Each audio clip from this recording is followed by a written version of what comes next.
quede después en el Classroom. Ok, entonces, las cargas eléctricas, vamos a ver aquí, las cargas eléctricas es una propiedad de la materia. ¿Verdad? O sea, es una propiedad, es como decir, por ejemplo, la masa. Ustedes saben que las partículas tienen masa, ¿verdad? Y en algunos casos ustedes pueden decir que la masa es una característica que nos permite identificar una partícula de otra, ¿verdad? Por ejemplo, hay experimentos en química donde ustedes separan sustancias a partir del peso de los átomos o el peso de las moléculas. Entonces, la masa es una propiedad que distingue a una partícula de otra. De la misma forma, la carga eléctrica se puede considerar como una propiedad que distingue a las partículas entre sí. Cada partícula tiene una carga eléctrica, ¿verdad? Hay partículas que pueden tener la misma carga que otras, pero en general a cada partícula se le asigna una carga eléctrica. Y la carga eléctrica puede ser, puede ser positiva, puede ser negativa o puede ser neutra. Neutra quiere decir que la carga eléctrica es igual a cero. Entonces, suceden algunas cosas interesantes. Por ejemplo, si ustedes tienen dos partículas de carga eléctrica positiva, entonces esas partículas se van a repeler entre sí. Se van a repeler. Eso quiere decir que va a aparecer una fuerza que va a apuntar hacia la dirección opuesta hacia la que se encuentra la otra partícula. Entonces decimos que cargas positivas se repelen entre sí. Les gusta estar alejadas entre ellas. De la misma forma, si ustedes acercan dos partículas con carga negativa, también experimentan una fuerza que las repele entre ellas.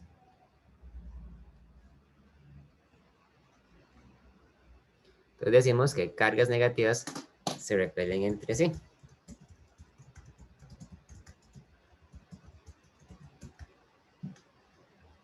Ahora, se podrán imaginar lo que sucede cuando yo acerco una partícula positiva con una negativa. Cuando eso sucede, entonces aparece una fuerza, pero la fuerza atrae a las partículas entre ellas mismas. Entonces decimos que cargas opuestas, cargas eléctricas opuestas, se atraen entre sí. Entonces, las partículas, debido al hecho de que tienen cargas eléctricas, experimentan una fuerza que las pueden atraer o las pueden repeler a otras partículas. Y esta fuerza actúa a distancia, o sea, las partículas no tienen que tocarse entre ellas para experimentar esa fuerza. En ese sentido, la fuerza eléctrica se parece un poco a la gravedad. Recuerden que la fuerza de gravedad es una fuerza que atrae a las partículas debido a su masa. Y la fuerza de gravedad existe y la sienten las partículas, aunque las partículas no se estén tocando entre sí, ¿verdad? Uno puede experimentar la fuerza de gravedad de la Luna o del Sol, aunque no estemos tocando a la Luna o el Sol, ¿verdad? Entonces, la fuerza eléctrica actúa parecido. Nada más que la fuerza eléctrica puede atraer o puede repeler, dependiendo del signo de las cargas. Es como un imán, ¿verdad? Ustedes saben que si ustedes tienen un imán, entonces el polo norte de un imán se atrae con el polo sur de otro imán, pero nunca se pueden atraer entre sí dos polos nortes o dos polos sur, más bien se repelen. Muy bien. Entonces, la carga eléctrica es una cantidad que vamos a medir. Carga eléctrica se mide en una unidad que en el sí se llama coulombs. Ok, escuchen bien, se dice coulomb, es un apellido francés, suena gracioso, yo sé, pero se dice coulomb. El coulomb es una unidad del sí. No es fundamental porque se puede obtener a partir de otras unidades, pero después vamos a ver de dónde es que viene. Entonces, las partículas se caracterizan por tener una carga eléctrica que se puede medir en unidades de Coulomb. Por ejemplo, recuerden que en un átomo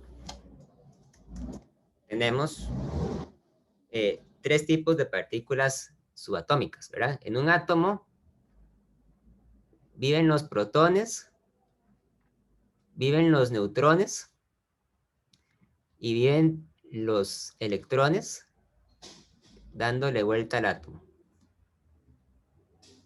Ahora, los protones son conocidos porque tienen carga eléctrica positiva. Los neutrones son conocidos por tener carga eléctrica neutra. Y los electrones son conocidos por tener carga eléctrica negativa. Entonces, vamos a llamar a la carga del electrón, es decir, la carga del electrón, la vamos a denotar con la letra Q y una E. La letra Q en este contexto se utiliza mucho para referirse a la carga eléctrica. De la misma forma, por ejemplo, en que uno utiliza la letra M para referirse a la masa de una partícula. Entonces decimos que la letra Q es Q de carga, ¿verdad? Obviamente en español la palabra carga se escribe con C, pero no importa. Por convención usamos para decir carga eléctrica. La carga eléctrica del electrón es aproximadamente igual a menos 1.6 por 10 a la menos 19 coulombs. Esa C, ¿verdad? Esa C es C de Coulomb.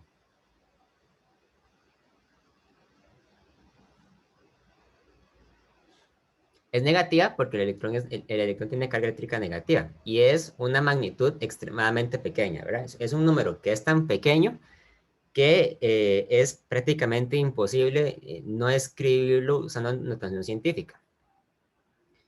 La carga del neutrón es 0 y la carga del protón es exactamente igual a la del electrón, pero positiva. Es más 1.6 por 10 a la menos 19 coulombs. En algunos libros la gente dice Coulombio para referirse al Coulomb, ¿verdad? Pero igual, es un apellido, es un nombre propio, entonces yo prefiero no traducirlo. Decimos Coulombs. Es francés. ¿Verdad? Entonces la carga del protón es exactamente igual a la del electrón, pero negativa. Entonces, al principio del siglo XX, ¿verdad? Los científicos, los físicos, los químicos tenían un debate acerca de cuál era la estructura de un átomo, ¿verdad? Ellos querían saber de qué manera es que se comportaban los átomos y de cómo estaban hechos. Ya habían evidencias, digamos, que sugerían que existían los electrones y los protones. Y bueno, más tarde se descubrieron los neutrones, ¿verdad? Pero la teoría atómica que uno conoce en la actualidad, digamos, se ve respaldada por el hecho de que el núcleo tiene partículas positivas, que son los protones, ¿verdad? Y los electrones, que son negativos, orbitan alrededor del núcleo. Entonces, en ese sentido, los electrones experimentan una fuerza de atracción hacia el núcleo debido a las cargas eléctricas, ¿verdad? Entonces, el electrón se parece mucho a un planeta que gira alrededor de una estrella, ¿verdad? Porque un planeta gira alrededor de una estrella debido a la fuerza de gravedad, mientras que un electrón gira alrededor del núcleo debido a la fuerza eléctrica. El protón tiene la misma carga que el electrón, pero el protón, como ustedes probablemente ya saben, es una partícula que es mucho más masiva, mucho más pesada que el electrón. Entonces, realmente lo que uno dice es que el electrón es el que da vueltas, porque es el que se mueve más rápido, mientras que el protón permanece generalmente en reposo con respecto al electrón. Ahora, una cosa muy importante que sabemos hoy en día es que la carga eléctrica de cualquier objeto siempre es igual a un múltiplo entero positivo o negativo de la carga eléctrica del electrón. O sea, que la carga eléctrica de cualquier sustancia que ustedes encuentren siempre va a ser un múltiplo entero, ya sea una carga positiva o una carga negativa, pero va a ser un múltiplo entero de la carga de electrón. Y es un poco fácil de ver por qué, ¿verdad? Sabemos que la materia está hecha de átomos y los átomos están hechos de electrones y de protones. Entonces, si en un átomo, por ejemplo, tenemos el mismo número de electrones y de protones, el átomo por sí solo va a ser neutro. Entonces va a tener carga eléctrica igual a cero. Pero si tenemos, por ejemplo, un ion, ¿verdad? Como un catión o un anión, entonces es posible que el átomo tenga un poquito más de electrones que protones o un poquito menos. Entonces, la carga eléctrica del átomo siempre va a ser igual a la diferencia que hay entre el número de electrones y el número de protones. Si son iguales, entonces la carga es cero. Y si hay más protones, la carga es positiva. Y si hay más electrones, la carga es negativa. Pero no existen átomos que tengan, por ejemplo, un medio electrón, ¿verdad? Eso no existe. Siempre, digamos, la carga va a ser un múltiplo de la carga del electrón o del protón. Existen otras partículas que no son necesariamente los protones o los neutrones o los electrones, pero esas partículas también resulta ser que tienen una carga eléctrica que siempre es igual a un múltiplo de la carga del electrón. Entonces, por esa razón, la carga más pequeña que se puede medir es justamente la carga eléctrica más pequeña que se puede medir es la del electrón o el protón, que es igual, ¿verdad?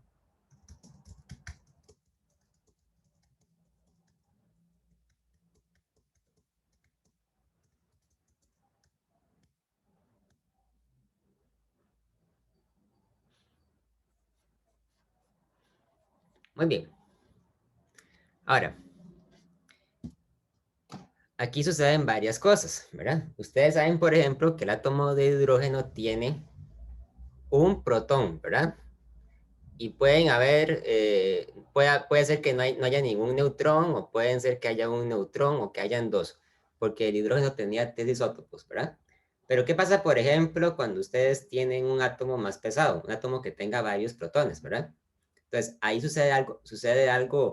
algo muy curioso, porque en un átomo muy pesado, por ejemplo, digamos que tenemos un átomo de helio, ¿verdad? En el átomo de helio, entonces, en el núcleo viven dos protones. Viven dos protones. Y, digamos, viven también dos neutrones.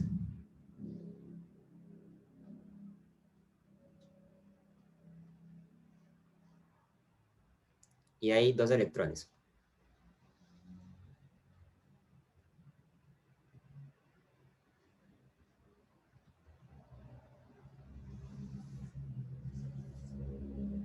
Entonces, si las partículas del mismo signo se repelen, ¿cómo es posible que en el núcleo vivan juntos dos protones, ¿verdad?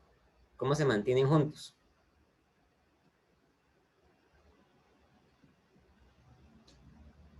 Porque uno lo que podría pensar es que como tienen la carga igual, se deberían repeler. Entonces, para eso es que existe una cosa que se llama la fuerza nuclear fuerte.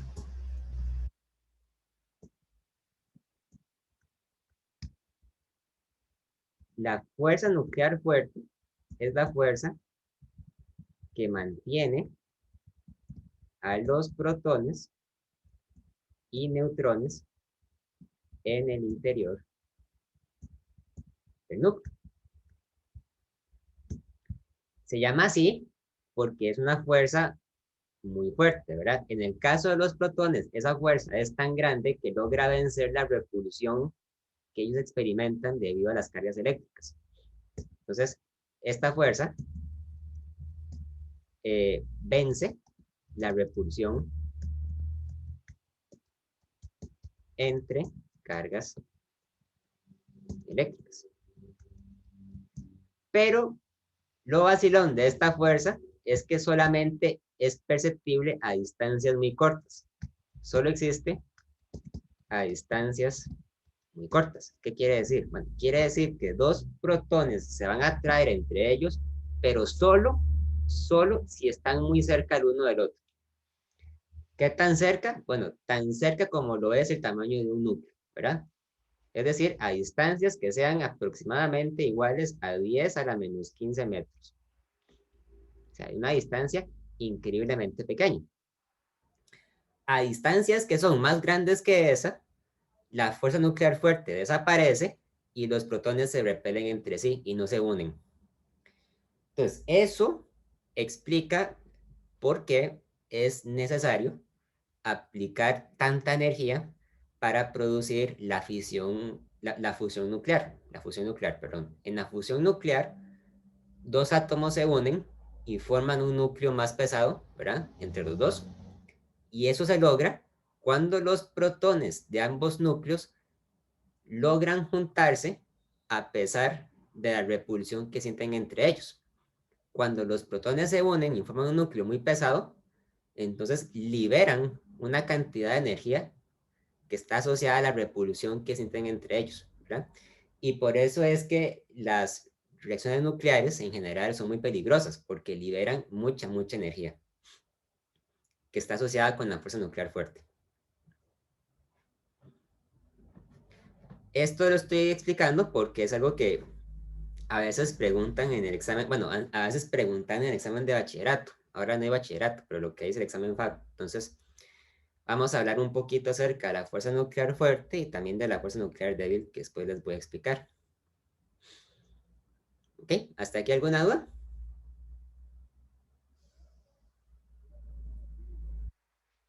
Bien. En mi parte no, profe. Ok, excelente.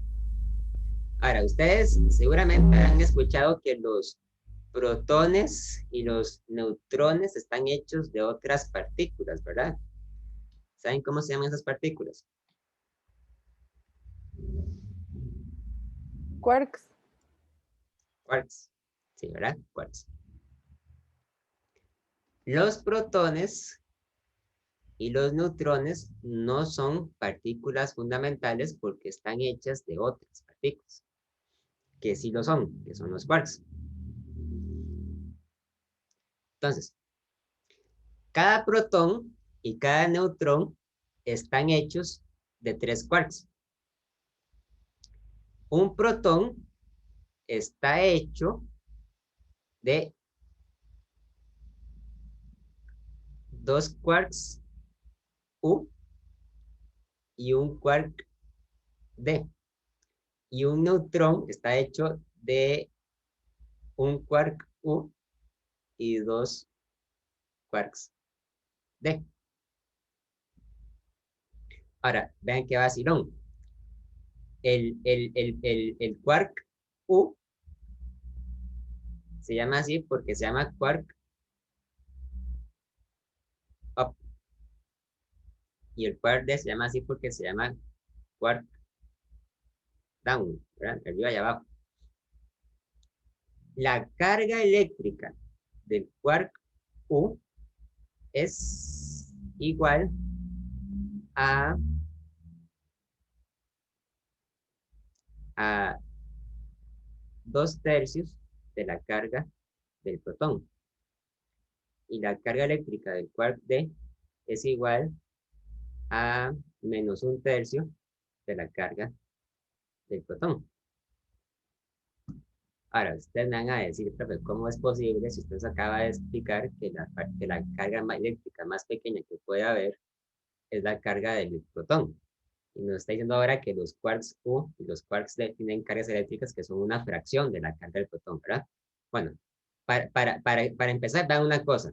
Si ustedes suman, en el caso del protón, dos cargas eléctricas U y una carga eléctrica D, eso les va a dar 2 por 2/3 de la carga del protón menos 1/3 de la carga del protón. Y eso es igual a exactamente una carga del protón, ¿verdad? En el caso del neutrón, ustedes suman una carga U más dos cargas D.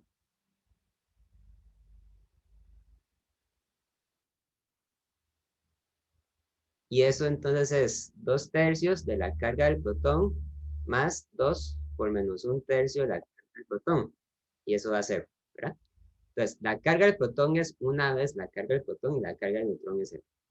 Ahora, con los quarks sucede algo muy curioso. Los quarks nunca se encuentran solos en la naturaleza. Siempre coexisten en grupos de 2 o 3. Aunque recientemente se ha observado que es posible que haya una partícula que se llama el pentaquark, que está hecho de 5. Entonces vamos a decir, y posiblemente de 5, pero eso todavía no está muy claro. Han encontrado evidencia que sugiere que existen, pero eso todavía no es un hecho completamente comprobado. Entonces, cuando los quarks viajan en grupos de 3, pueden formar protones o neutrones. A veces viajan en grupos de 2. Una partícula que está hecha de 3 quarks se llama barión. Un barión está hecho de 3 quarks. Y un mesón está hecho de 2 quarks. Pero no existen quarks solos. Y la explicación de por qué no existen los quarks solos es muy interesante. Cuando hacen un experimento a altas energías con partículas, ¿verdad? Como los protones o los neutrones, entonces digamos que llega alguien, ¿verdad? Y agarra un protón. Estoy hablando metafóricamente, ¿verdad? Alguien agarra un protón y el protón tiene 2 quarks U y un quark D. Entonces, usted llega y agarra una espátula y arranca uno de los quarks. Digamos que usted arranca el quark U.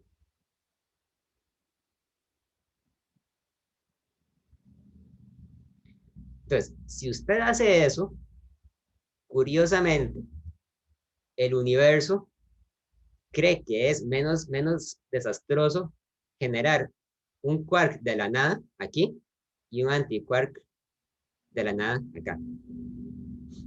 Es decir, espontáneamente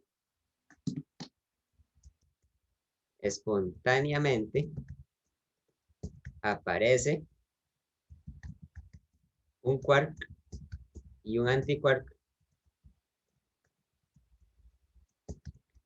para prevenir que aparezca un quark solo. Y entonces cuando eso sucede, esto que está aquí se convierte en un protón otra vez y esto que está acá se convierte en un mesón, una partícula de 2 quarks. Entonces, cuando la gente dice que no hay ninguna partícula con una carga eléctrica más pequeña que el electrón, lo que se están refiriendo realmente es que no hay ninguna partícula sola con una carga eléctrica más pequeña que el electrón.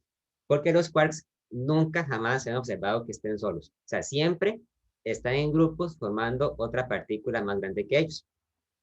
Cuando son 3 partículas, cuando son 3 quarks, se llama barión y cuando son 2 quarks se llama mesón. Barión en griego significa partícula grande y mesón significa partícula mediana porque están hechas de 2 quarks, ¿verdad? O sea, es un tema muy interesante. Que los quarks, digamos, no sobreviven solos, o sea, siempre están juntos. Y si por alguna razón se separan, entonces espontáneamente aparece un quark y un antiquark para rellenar el hueco. ¿Ok? ¿Alguna duda?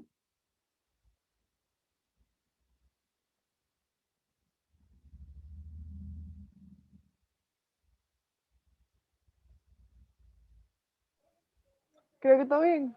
¿Todo bien? Ok. Ahora vamos a ver algo que se llama la fuerza de Coulomb. Entonces, Coulomb fue un científico que se dedicó a estudiar de qué manera es que de qué manera actúa la fuerza que atrae o que separa las partículas, ¿verdad? Él sabía que las partículas de igual signo se repelen y las de signo opuesto se atraen, pero él quería saber, digamos, de qué más podía depender, ¿verdad? Por ejemplo, se sabe que la fuerza, ya sea de atracción o de repulsión, se debilita conforme aumenta la distancia entre las partículas y se fortalece o se hace más grande cuando la distancia se hace pequeña. Entonces, Coulomb hizo algunos experimentos y formuló la siguiente ley. Digamos que usted tiene dos partículas. Una partícula está acá y la otra está acá. Y entre las dos partículas hay una distancia. Esa distancia la llamamos la distancia R. R es la distancia entre partículas. Entonces, las partículas podrían ser iguales, podrían ser diferentes, no importa. Digamos que la partícula de la izquierda tiene una carga eléctrica, vamos a llamarla carga eléctrica Q1. Y la partícula de la derecha tiene una carga eléctrica que llamamos Q2. ¿Verdad? Entonces, Q1 y Q2 son las cargas eléctricas de cada partícula.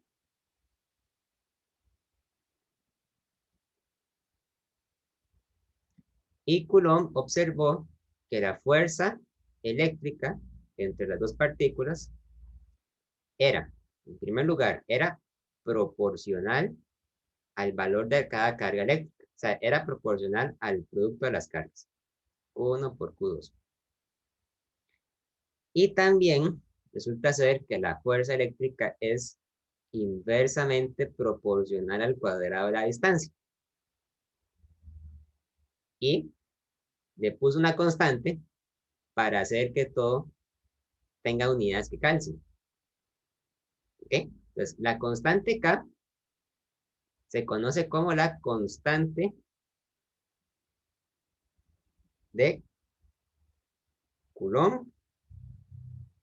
La constante K es aproximadamente igual a 9 por 10 a la menos 9 newton por metro al cuadrado entre Coulomb al cuadrado. Las unidades de la constante K son tales que hacen que esta fracción tenga en total unidades de newton, ¿verdad? O sea, este metro cuadrado se cancela con las unidades del metro al cuadrado y este cubo al cuadrado se cancela con las unidades del producto de las cargas.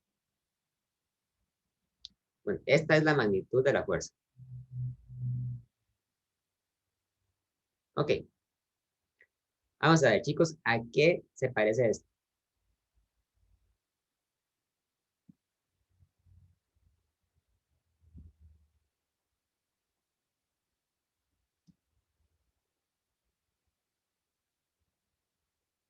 ¿A qué se parece? A la fuerza gravitacional de Newton. Exactamente, ¿verdad? Hay varias cosas que tienen en común. O sea, uno las puede comparar, ¿verdad? Ustedes llegan y comparan. Ponen la fuerza de gravedad y ponen la fuerza eléctrica.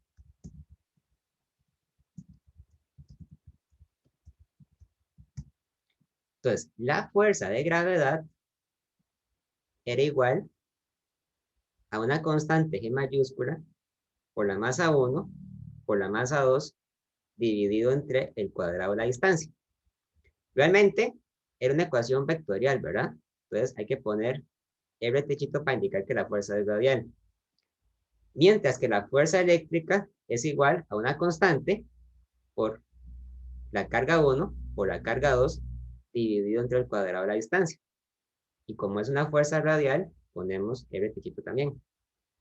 Entonces, ¿qué tienen en común estas dos fuerzas? Bueno, para empezar, ambas fuerzas dependen del inverso del cuadrado de la distancia. O sea, estas fuerzas se hacen más débiles conforme aumentan la distancia entre las partículas. Es cierto tanto para la fuerza de gravedad como para la fuerza eléctrica. Y otra cosa que tienen en común es que ambas fuerzas apuntan siempre en la dirección radial.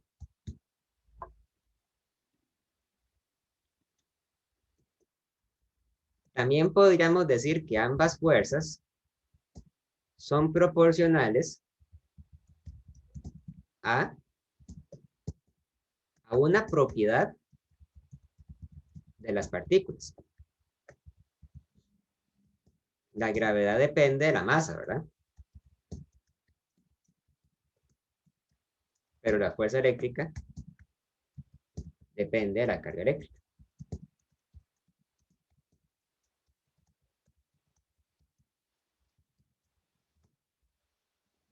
O sea, podríamos imaginarnos que en la teoría electrostática la carga eléctrica desempeña un papel semejante al que desempeña la masa en la teoría de la gravedad.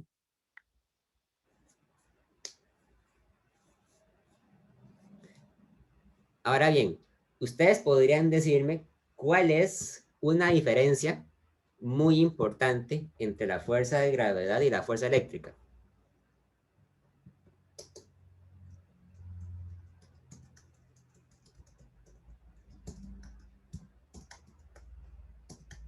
¿Cuál podría ser?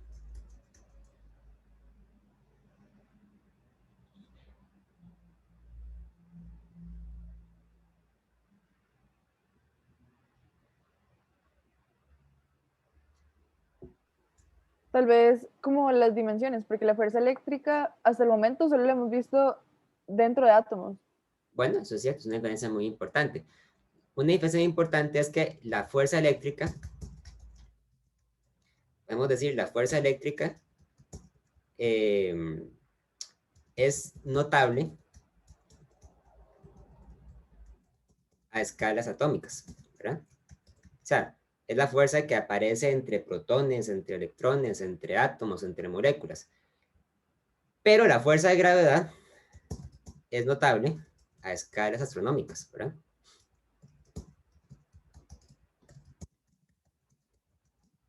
Es decir, ustedes nunca se van a preocupar en un experimento por medir, por ejemplo, la fuerza de gravedad entre dos electrones. Jamás, es ínfimamente pequeña, no se puede medir. O al menos no se puede medir en la actualidad, ¿verdad? Tal vez después se pueda medir, pero ahora no hay forma de hacerlo.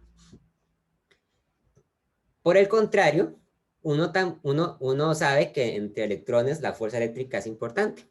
Ahora, ¿ustedes por qué creen que la fuerza eléctrica no aparece cuando ustedes están viendo la interacción entre planetas o entre estrellas, por ejemplo? ¿Por qué no es importante en esos casos?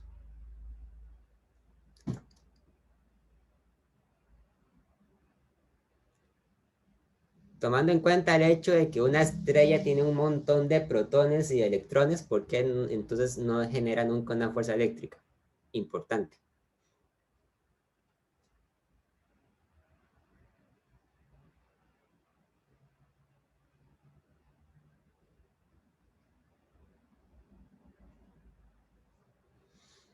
Porque no tienen carga neta.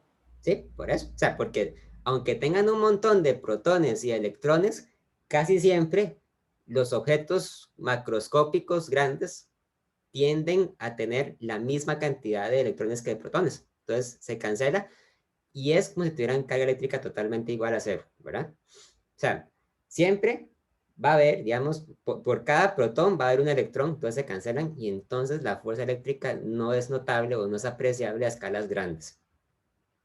Pero la gravedad sí, ¿verdad? O sea, la gravedad sí es importante a escalas grandes porque las partículas con masa no se cancelan entre ellas, ¿verdad?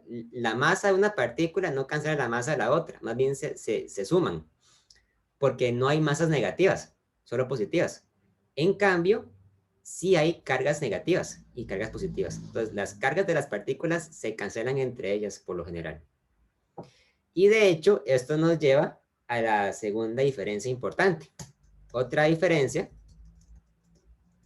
es que la gravedad siempre es atractiva, o sea, la gravedad siempre atrae. Los planetas siempre se atraen por la gravedad, pero la fuerza eléctrica puede atraer o puede repeler.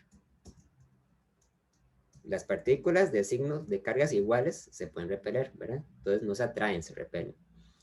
Esa es una diferencia muy, muy importante. La gravedad nunca repele, la fuerza eléctrica sí puede repeler. Ahora, una cosa curiosa es que debido al hecho de que la fuerza eléctrica decae con el cuadrado de la distancia, se puede demostrar que en un átomo, aquí está el núcleo y aquí está el electrón va a orbitar alrededor del núcleo en una órbita elíptica, como si fuera un planeta.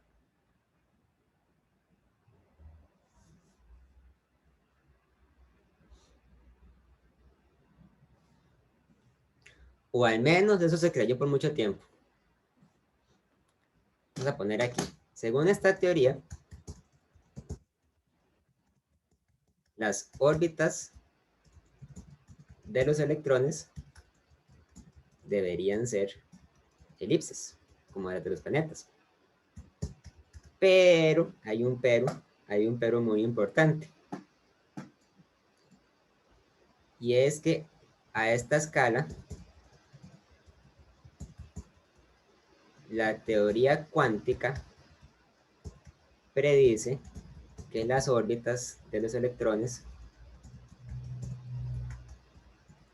deben estar confinadas a espacios reducidos llamados orbitales. Ustedes en química han visto una cosa que se llama los orbitales atómicos, ¿verdad? Que lo que dice es de qué forma tienen, digamos, las órbitas de los electrones. Y no son elipses. Hay orbitales S, hay orbitales P, hay orbitales D, hay orbitales F, creo, ¿verdad? Los orbitales son las regiones del espacio donde los electrones pueden vivir alrededor de un núcleo. Pero los orbitales son un fenómeno que se explica no con la teoría electrostática que estamos estudiando ahora, sino con la teoría cuántica. La teoría cuántica es una teoría muy, muy importante en la física moderna que explica muchos fenómenos que se observan a escala microscópica, entre ellos las órbitas de los electrones. Entonces, no vamos todavía a profundizar mucho en esto, ¿verdad? Porque es un tema más avanzado, pero, digamos, una cosa curiosa, digamos, es que la teoría electrostática efectivamente predice que las órbitas de los electrones deberían ser elipses, pero en la realidad no lo son, porque la teoría cuántica no lo permite. La teoría cuántica fue una teoría que se formuló hasta bien entrado el siglo XX, ¿verdad? Hasta hace, digamos, unos 100 años. Entonces, es algo relativamente reciente. ¿Ok? ¿Alguna pregunta? ¿Dudas?